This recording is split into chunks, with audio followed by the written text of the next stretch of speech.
The most obsolete idea is go to school. Get a job, work hard, save money, get out of debt, and invest for the long term in the stock market. See, why would you save money? When they're printing trillions of dollars, the gap between the 1% and 99% is massive. You see, it's not just money. You have to step back and look at the bigger picture. So, what do? In every one of us is a poor person. There's still a poor person inside me. There's also a middle-class person, and the middle-class persons want security. They want that steady paycheck. And there is a rich person, and they're all inside of us. Except that it's not taught. If you're taught to go to school, get a job and get a paycheck, not taught to how to get rich. If you read Rich Dad, Poor Dad, my rich dad refused to pay me. You said the paycheck was one of the most damaging things you could take in your life. This is the moment you take a paycheck.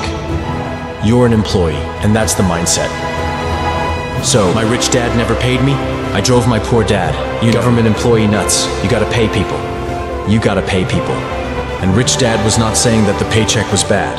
He says he didn't want to be a slave to money. So, as an entrepreneur, if rich dad folded, I just start another company. I don't need a paycheck. I don't need anybody to take care of me. If my government doesn't like me, I move to another country because they need entrepreneurs. So, the entrepreneur is not so much the business. The entrepreneur is really the mindset and the skill sets and the different set of rules. You see, I don't operate. Small business does not operate in the same roles as big business. Entrepreneur is a mindset first, a skill set and rules. And depending upon whether you're employee or small business, the rules are different. The mindsets are different. The skill sets are different. You could say one to somebody who's never been an entrepreneur, and they're thinking about making the leap of faith into becoming an entrepreneur. What could you tell them? Well, I'll just tell them the same thing that happened to me.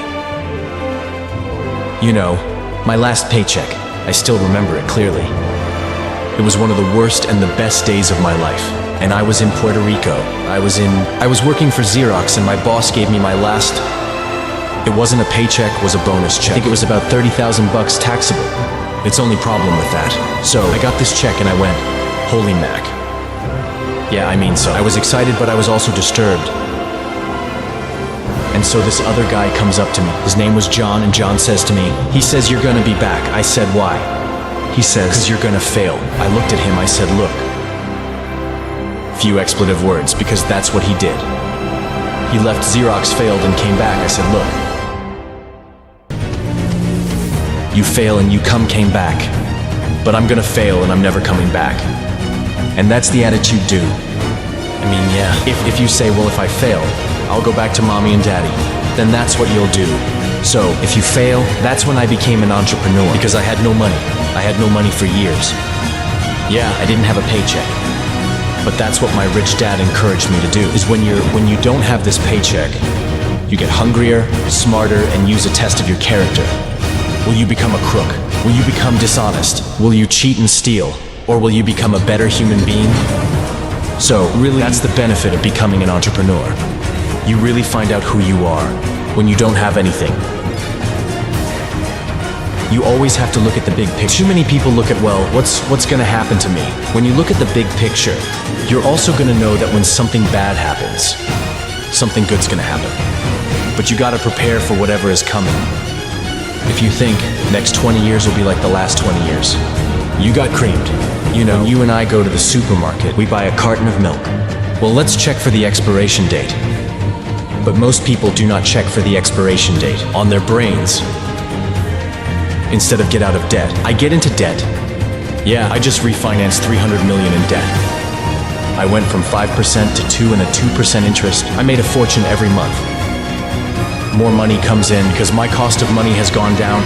So while some financial experts are saying, get out of debt, I'm saying learn how to use debt. So when I came back from 7 in Vietnam in January 73, the first thing my rich dad said to me was, go to school to learn how to invest in real estate. It wasn't real estate, it was how to use debt and taxes. Debt and taxes make the rich richer. Debt and taxes make the poor. Middle class poor, so all the rich guys who are doctors and lawyers or... You know those guys, they're getting creamed. And they don't know why doctors are getting creamed. Oh yeah, they making more money, but the take home is less sure. You know, my doctor just yelled at me because Happy says, "Oh, guess what? I finally made 1 million. And I said, yeah, because this was 3 weeks ago. And so I said, yeah, well, how much you pay in tax? He says 750,000 in taxes, so his net was about 400,000. That's not bad. But when I make $1 million, I keep $1 million, and the reason is because I don't make it by working for money. So if you work for money, you're taxed. So that's why lesson number 1 in Rich Tech. Poor dad is the rich don't work for money. What we do instead is we create businesses. As entrepreneurs, we acquire real estate. I don't invest in the stock market. So the reason is because as entrepreneurs, I have more control over my income. How much I make and how much I pay in taxes. And because I'm an entrepreneur, as well as an investor in real estate, I pay 0 tax. So every time I make, let's say, 1 million as an entrepreneur, I immediately invested in real estate. I have a 4-to-1 step up. So I put $1 million in real estate. I get 4 million from the bank. That's why I love banks, but the banks are screwing everybody else. Terrible, but it's good for me. That's why you say when you print, that's good for you, but when you print is bad for people that work for money. Because when you print, savers get creamed, and people who work for, when they get creamed, when they print, debtors get rich, you see. Debt and taxes make the rich richer. And debt and taxes make the poor middle class poorer. When we have obsolete ideas, we get obsolete results, so what's happening?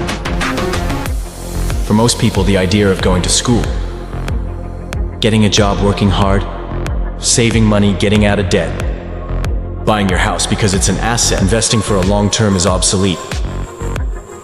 The world has changed. The world changed in 1971 when President Nixon took us off the gold standard and money became debt. What if we get rid of school then? What would happen? Would it be better if we had no educational system at all? No, I'm saying education is more important before. It's just obsolete, you know. There's more law that Moore's law, which states information doubles every 18 months. Other words, everything's obsolete. 18 months, so. And this is a recent phenomenon. So when you come out of school, you're obsolete, and that's why I'm the old guy. You know, I meet my friends who went to Harvard. See, I went to Harvard. I said, yeah, that was how long? 50 years ago. Today, the banks are charging you interest to save money. Other words, banks don't want your money because they printed too much of it. And that's why this is bubbles and stocks and bubbles and real estate and all this. People are dumping the cash because, as I said in here, savers are losers and cash is trash. And yet people want a high-paying job. Well, that's an obsolete idea. Get out of debt is an obsolete idea. You should learn how to get into debt, how to use debt to get rich. And they'll never teach you about taxes. The reason the 1% is way up here and the 99% are going this way is because when you print money, 2 things happen. Inflation and taxes is crushing. And any entrepreneur thinks I'm just gonna make and start a business and make a lot of money. Because if we talk about, they really have got to smell the roses, man. You know, that's not what the real entrepreneurs are doing. Most entrepreneurs, there's 28 million small business owners in America. 24 million are what are one-person entrepreneurs. They're called non-employee entrepreneurs. So the because, and that's what happens, is when people don't really understand what an entrepreneur does. So most big people are self-employed, but they're not really entrepreneurs. The self-employed pay the highest taxes of all, and nobody tells them that. Yeah, it's also called the entrepreneurial spirit. But what we're actually talking about was, there's no such thing as a bad economy. You know, those externally, you and I, we all have an external economy. But we also have an internal economy, and the willpower is to change our internal economy. So for me, I can see the good, I can see the bad, I don't really give a damn. Because I'm gonna be rich anyway. But a poor person with a poor personal economy, all they're gonna see is a bad guy. Because they don't know how to make money. In any economy, and a middle-class person, they have a middle-class economy, you know, that they want us a nice house and steady paycheck. And the job and the car. And so when you take their job away to them, that's disaster. Well, since an Osborne doesn't have a job anyways. No big deal.